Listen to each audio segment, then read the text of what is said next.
안녕하세요. 뉴맨 남성의원 김영렬입니다. 이번 시간에는 조루증에 대해서 대답을 해보겠습니다. 정말 많은 남성분들이 고민을 하시죠. 그리고 조루증, 병일까요? 아닐까요?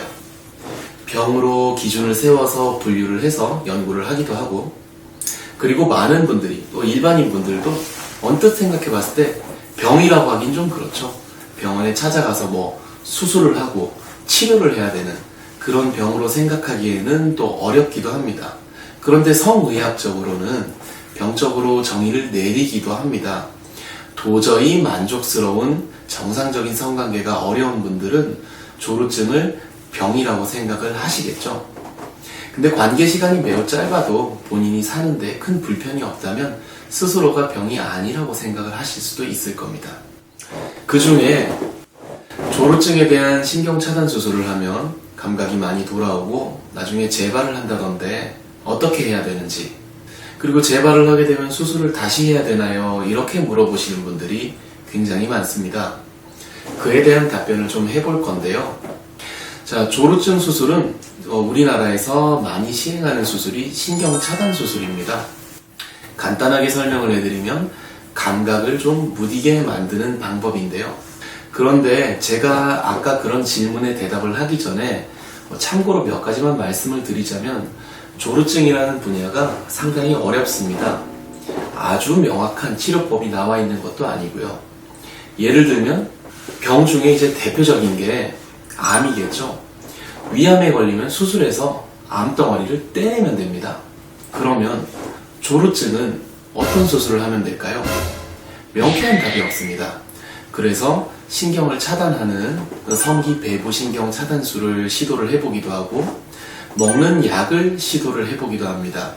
다양한 인지치료, 심리치료, 파트너와 동반하는 여러 가지 대화를 통한 치료를 시도를 하기도 하고요. 그 중에 우리나라에서 신경차단 수술을 많은 병원에서 시행을 하고 있는데, 제가 항상 방문하는 환자분들께 신경차단 수술에 대한 특징을 상당히 정확히 설명을 해드리는 편입니다. 감각을 무디게 하는 감각신경 차단 수술은 심리적인 조루증이 심한 분들이나 혹은 병적인 상태의 조루증, 예를 들면 전립선염이나 성병에 의한 급성적인 염증성 조루증이 오거나, 혹은 관계 시간과 상관없이 환자분의 성기가 상당히 왜소하거나 성파트너와 만족이 없어서 조루증이 있는 경우에 이 신경차단 수술이 아주 큰 도움이 되지 않을 수도 있고요. 반대로 굉장히 민감한 경우, 그래서 민감성 조루증이 아주 심한 경우에는 감각을 좀 무디게 줄여주면 아주 좋은 효과가 나오기도 합니다.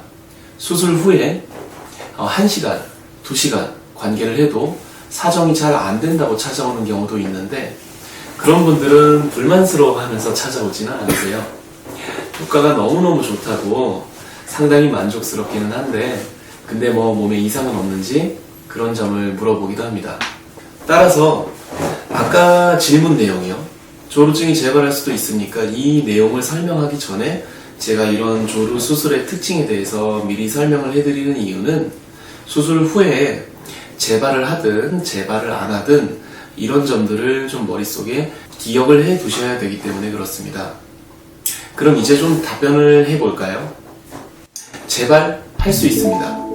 그냥 엄밀히 말하면 재발이라기보다는 신경이 많이 적응을 해가면서 수술을 하고 6개월, 12개월 굉장히 효과가 좋았는데 1년, 2년, 3년 시간이 지날수록 효과가 조금 떨어지는 것 같다고 얘기를 하기도 하거든요.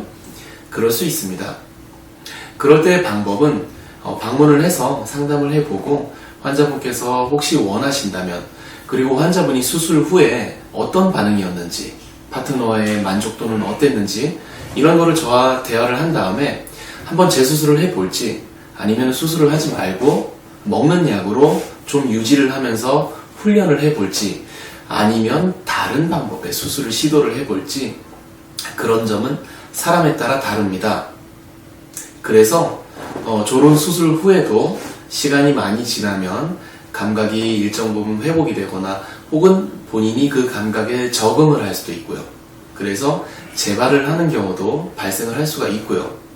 그리고 재발을 하게 되면 본인이 수술 후에 아주 만족스러웠고 효과가 매우 좋았고, 그리고 여러 가지 어떤 수술 후에 발생할 수 있는 합병증이나 이런 부분을 감수하고라도 수술을 다시 진행을 해볼 만큼 본인이 무척 만족스러웠다면 수술을 다시 진행을 하는 경우도 많습니다.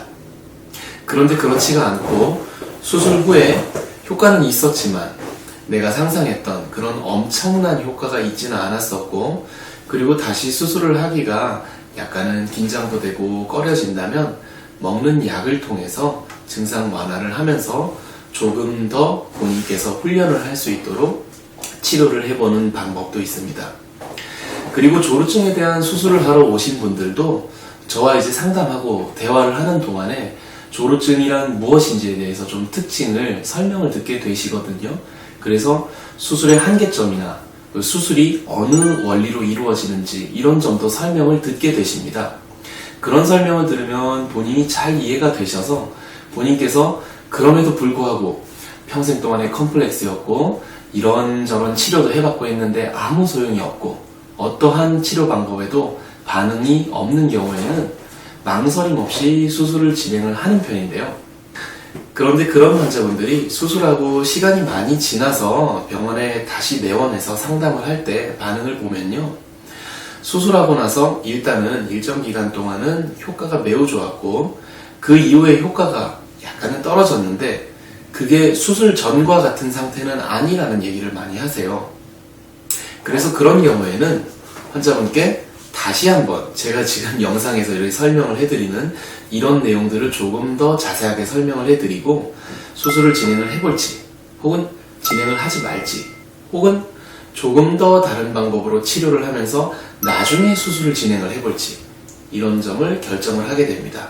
충분히 설명을 드리고 환자분께서 장단점을 비교해서 선택을 할 수 있도록 상담을 하는 편이라서 결국 최종적인 치료의 결정은 환자분이 결정을 하시게 됩니다.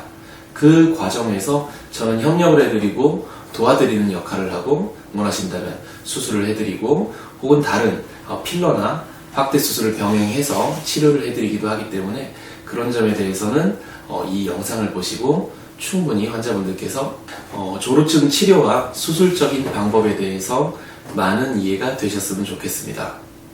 또 다음 시간에는 궁금한 사항에 대한 답변을 들고 찾아뵙도록 하겠습니다.